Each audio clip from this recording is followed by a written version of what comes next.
writer, poet from Kentucky, who's really one of the more eloquent spokespersons on the whole concept of sustainability. So he likes to talk about the fact that we don't know what we're doing because we don't know what we're undoing.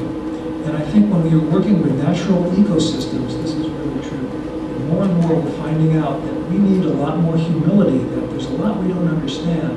We need to tread lightly, we need to take baby steps, we don't need to assume that what we're going to do, our first attempt is going to be the right attempt. We're going to have to adapt ourselves. But I think that's a nice one in my mind to help us get some humility as we try to design more sustainable systems to deal with some of the problems that we know are out there.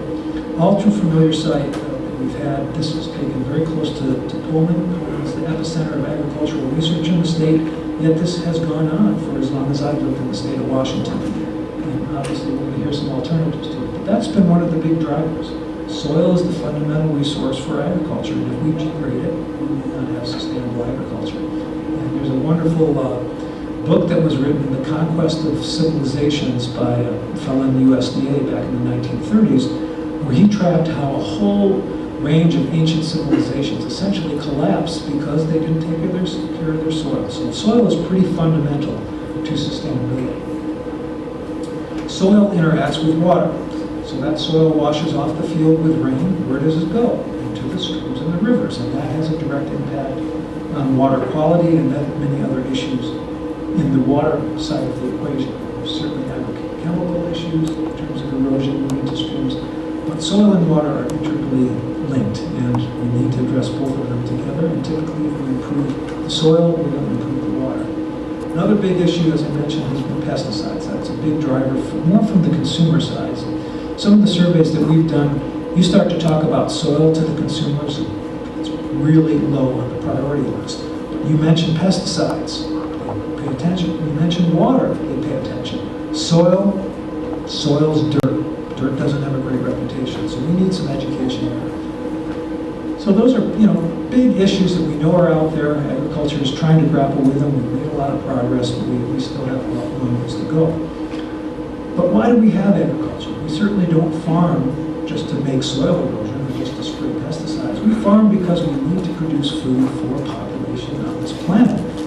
And along with our food and fiber production, agriculture can also provide other kinds of services that may or may not have direct benefit to the farmer, but certainly can benefit society and other organisms that live with us. So things like open space. This has been a big issue in places like Europe, where it's been developed for so long just to have open space is a service. It's like a public service of farms, and they actually manage some of their farmland preservation and land use specifically for open space. It's really important. Obviously, habitat, a lot of different organisms can live on farms, and there's things we can do to make it better for them or worse for them. Sometimes either of those has no effect on our production, but just by being conscious, we can make a big improvement in our wildlife. Our soils can tie up carbon. Of course, that's becoming more important with global warming and greenhouse gas issues.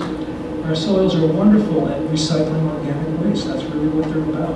If we didn't have decomposers, we'd have all sorts of organic waste just piling up higher and higher. But farmland is a wonderful place to recycle these, get those nutrients back in the soil, and solve the waste problem. So agriculture has the potential to do many things beyond producing food and fiber, but we need to be thinking about these and designing our systems to do them, where we may not be doing them today. So another quote by Wendell Berry is the idea is we are looking for solutions for changes that improve sustainability.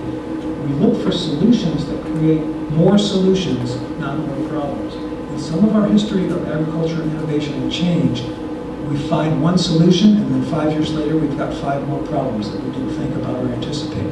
So I think this is a nice guide. If you can look back and say, well, we did no-till, and 5 years later, not only did no-till save soil, but it's protected water, and it did these 3 or 4 other things. That starts to tell me that that's the type of change we want that's going to meet our long-term sustainability test. So now I'm going to give a few examples of just the kinds of things that have been happening here in Washington to try to help move our agriculture in a more sustainable direction. And Jenny mentioned this in her introduction. One of the projects I did early on was working on rill erosion in irrigated agriculture. Well, in my slide on soil erosion, you saw rills coming down the hill and rain coming down the rills and washing the soil off. We know when we make rills in fields and put water in them, it erodes. Well, rill irrigation is a intentional system. I mean, this is not accidental.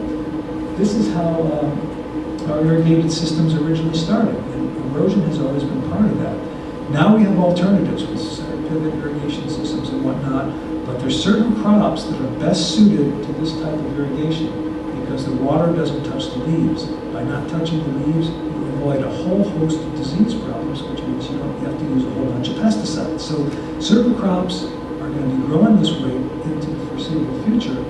There's new technology coming now with drip and whatnot too. But at the time this work was done, the soil erosion was tremendous for these farms. And they had tried a lot of different technologies to get growers to try to control this erosion. Those technologies either didn't work or were too expensive or both. So a new idea came along to try using a material, polyacrylamide, that was actually used in public drinking water treatment as a flocculant. It tends to bind particles together. That's how it works chemically. So it had been approved by EPA for use in drinking water. And this is a novel application to put it in the irrigation water as it started down through the fields. And lo and behold, we had unbelievable control of sediment loss or erosion. And we were able to move from this kind of water leaving the field, getting back into the canals and eventually the waterways, to this. 90 to 98% reduction in sediment, basically turning mud into crystal clear water. So, it doesn't take people too long to figure out that this is a winner. You look at the cost of it, it was actually very cost effective and pretty quick. They found they were improving water distribution in the field, which was increasing yields. They were able to reduce the cost of cleaning out the canal system, less loss of agrochemicals by leaching, by saturating parts of the fields. So this was a real winner, and it had kind of those notions of being a solution that led to more solutions. Direct seeding. Fred and Eric are going to talk about this, but it's a great idea. Not in every case, and sometimes has to be adapted, but as a concept, it's the right way to go. So through direct seeding or no-till, we're going to save soil. Typically, where we get more water going into the soil instead of over the soil, we store more water. And in a place like here in eastern Washington, with rain-fed agriculture, every inch of water leads to a certain increase in potential yield because we are water limited. So this has tremendous impact in terms of economics of the farm.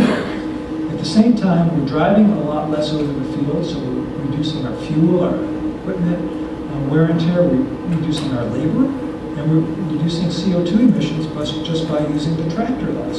So those are all solutions, those are all benefits. And in many cases, we've seen increases in yield, we've seen a lot of increase in biodiversity, both in the soil and sometimes in wildlife. They definitely start to come back in. Soil organic matter in many cases is going up, so we're providing some help to the climate change issue. But at the same time, there's some trade-offs that we're not totally clear on. Nothing's perfect in agriculture, in my experience. There may be a little more nitrous oxide emissions on the no-till. We're still trying to figure that out and get a handle on what that means.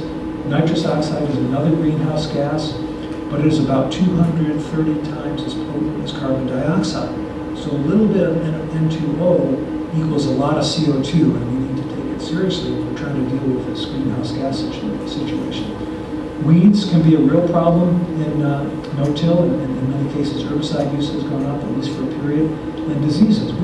We haven't just changed the drill, the machine. We've changed the whole farming system when we're going to no-till. So there's still a lot to learn, and we are learning. Along with this, then, there's potential market opportunities like Shepherd's grain that Fred is going to talk about. Another example from apples, where I work in Wenatchee. We're the #1 apple producer in the country. I don't know if we are in the world, probably pretty close to it in Washington State. And wherever you grow apples, commercially or not, there's a wonderful little insect called the codling moth that comes along with the apples. It's a native pest that co-evolved with apples in its original habitat and has pretty much followed apples everywhere they've gone in the world. Unfortunately, in the new places, there's no natural enemies to control this pest. So unchecked, codling moth will destroy 90, 95, 100%